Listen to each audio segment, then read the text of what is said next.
Hello students, good morning. Today our topic is electrode potential of class 12 chemistry chapter 3 electrochemistry. Today we are going to discuss about a basic idea about electrode potential. Okay, mainly electrode potential are two types: oxidation electrode potential and reduction electrode potential. Firstly, what is oxidation electrode potential? For this we are going to take a setup. Okay, एक setup तैयार करते हैं जिसमें देखते हैं कि electrode potential क्या होता है. Firstly, what is oxidation, what is reduction? If any metal rod are going in oxidation process, means that metal rod is going to lose a electron. Okay, and in a reduction potential means on that time metal rod have a tendency to accept electron. Here a big question, if that metal rod is going to donate electron to whom, and if in the case of metal rod going to accept electron, then accept electron from where? Okay, then our setup is for this. This is our setup. Okay, this is container in which we are going to take a metal rod and a electrolyte. This is clear ना कि जिसका metal rod होता है उसी का क्या होता है, इलेक्ट्रोलाइट. अगर मैंने यहाँ पे जिंक रड लिया है, मतलब ये जो सोल्यूशन है इसमें उसके ही क्या होंगे, आयन होंगे.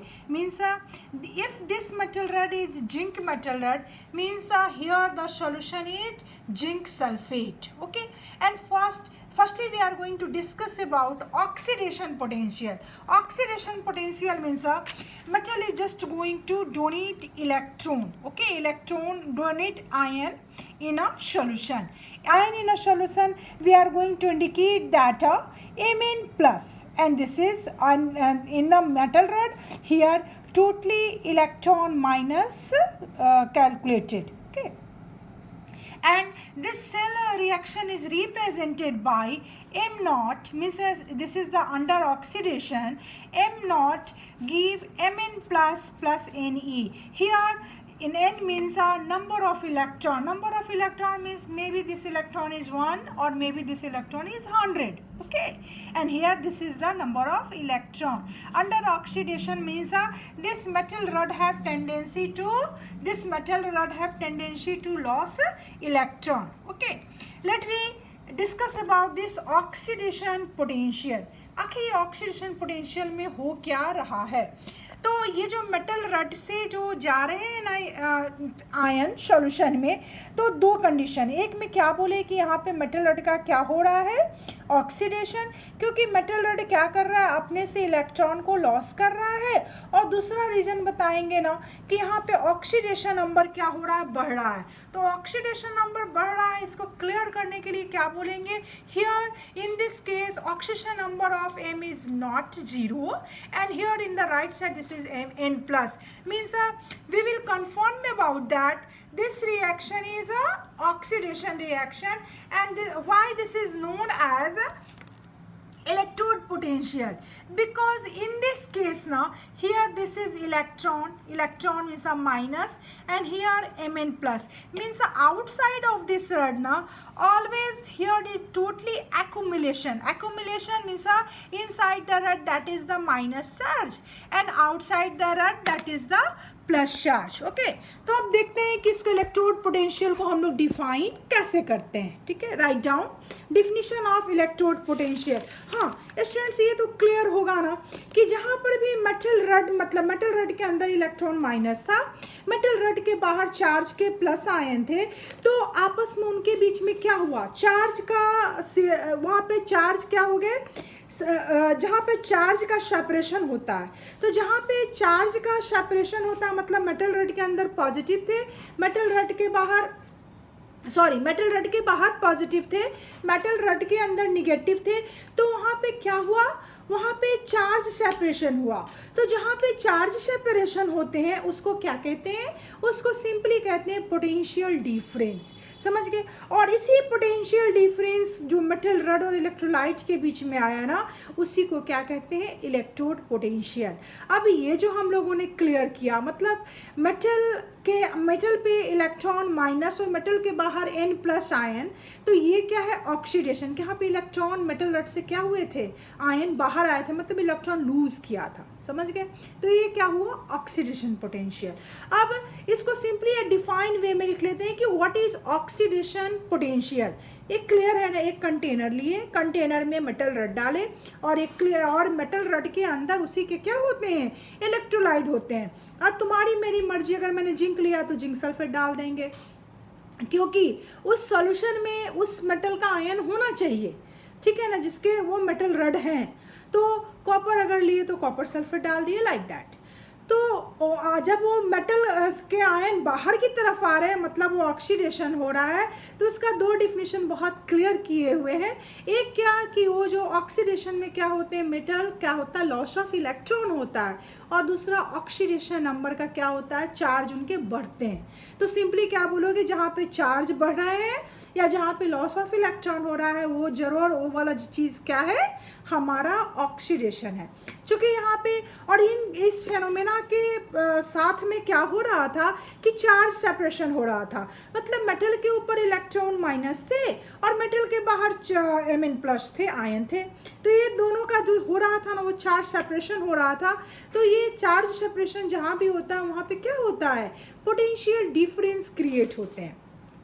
तो simply the potential difference between the electrode, यहाँ पे इलेक्ट्रोड क्या है, metal rod, and its ion in electrolyte, और उस मेटल के आयन कहाँ पे है, इलेक्ट्रोलाइट, और अंडर इक्विलिब्रियम। देखो कंडीशन जो है ना, स्टेट जो है ना, वो इक्विलिब्रियम का होना चाहिए। अब यहाँ पे ये समझने वाली बात है कि what is the meaning of equilibrium. तो इक्विलिब्रियम का मतलब होता है ना कि आफ्टर सम टाइम बाहर आयन का आना, चार्ज का जमा होना, ये आफ्टर सम टाइम क्या हो जाएगा, बंद हो जाएगा। मतलब धीरे धीरे समय के साथ क्या हो रहा है, पोटेंशियल बढ़ते जा रहा है, पोटेंशियल डिफरेंस बढ़ते जा रहा है। तो जरूर ऐसा टाइम आएगा जहाँ पे ऑलमोस्ट आगे रिएक्शन नहीं होगा। तो उसी कंडीशन को क्या कहते हैं, अंडर इक्विलिब्रियम। तो चलो एक बार फिर से डेफिनेशन को दोहरा देते हैं। That potential difference between the electrode मतलब metal rod and its electrolyte under equilibrium known as electrode potential। और यहाँ पे चूंकि प्रोसेस ऑक्सीडेशन का हो रहा था, तो इसको क्या कहेंगे, ऑक्सीडेशन पोटेंशियल। ठीक इसके अपोजिट जो होगा that is the reduction potential. अब रिडक्शन पोटेंशियल के लिए देखते हैं कि क्या होता है, व्हाट इज रिडक्शन पोटेंशियल। तो रिडक्शन पोटेंशियल के सिंपली देख लेते हैं क्या है, यहाँ पे सेम एपरेटस देखते हैं। तो देखो ये कोई ज़रूरी नहीं है कि हर वक्त मेटल से क्या हूँ, हम हर वक्त मेटल से आयन ही बाहर आए, ऐसा कोई ज़रूरी नहीं है।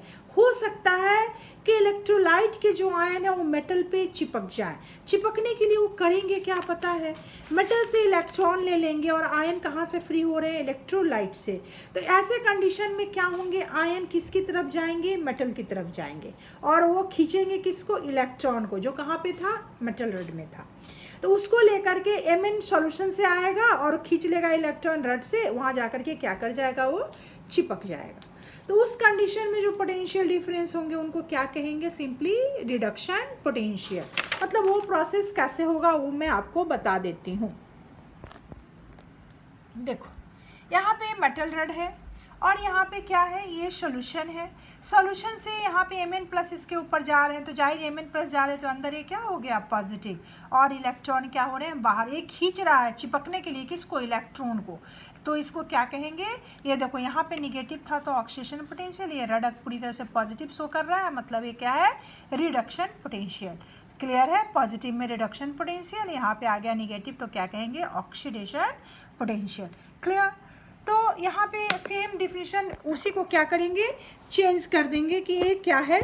तो यहाँ पे क्या बोलोगे कि से the potential difference the potential difference between the electrode and its ion in electrolyte, ion कहाँ है, in electrolyte under equilibrium is known as reduction potential. अब एक और बचा, that is the inert potential, समझ गए, या इनर्ट इलेक्ट्रोड पोटेंशियल। तो इनर्ट इलेक्ट्रोड पोटेंशियल में क्या होता है, इनर्ट इलेक्ट्रोड पोटेंशियल में ना ऑक्सीडेशन होता है ना रिडक्शन होता है, वहाँ पे बस सिंपली, और उसमें यूज़ क्या होते हैं पता है, इलेक्ट्रोड, प्लैटिनम, ग्रेफाइट, ये सिंपली क्या करते हैं, करंट को कंडक्ट करते हैं। यहाँ पे प्रोसेस इनका कुछ भी नहीं होता है, ना ऑक्सीडेशन होता है ना रिडक्शन होता है, बस होता क्या है कि ये कंडक्ट करते हैं करंट को, इसीलिए इनको क्या कहते हैं, इनर्ट इलेक्ट्रोड। क्लियर? तो this is the complete idea about electrode potential. अब देखते हैं विच factors affected this electrode potential. तो फैक्टर्स में क्या होंगे, नेचर ऑफ मेटल्स, जो नेचर ऑफ मेटल्स होते हैं वो फैक्टर्स होते हैं, क्योंकि देखो वही Zn क्या होता है, Zn 2+ भी होता है, वही Zn क्या होगा, 3+ भी होगा, है ना, 2+ फेरस 3+ फेरिक। क्लियर? 3+ फेरिक बोलते हैं ना। Number 2 is the temperature, temperature इनका मायने रखता है कि किस टेम्परेचर पे हमने इनको यूज़ किया या इनका निकाला है electrode potential. And number three is the concentration of ion, क्योंकि in the case of the gas हम लोग कंसंट्रेशन किसका लेते हैं, किस बेसिस पे लेते हैं, पार्शियल प्रेशर पे। तो this is almost a basic concept about electrode potential. और नेक्स्ट लेक्चर में हम लोग इसको डिफाइन वे में पढ़ेंगे, EMF भी पढ़ेंगे, रिलेट करेंगे इसको, and Nernst equation is very important topic. Okay students, good day, good bye.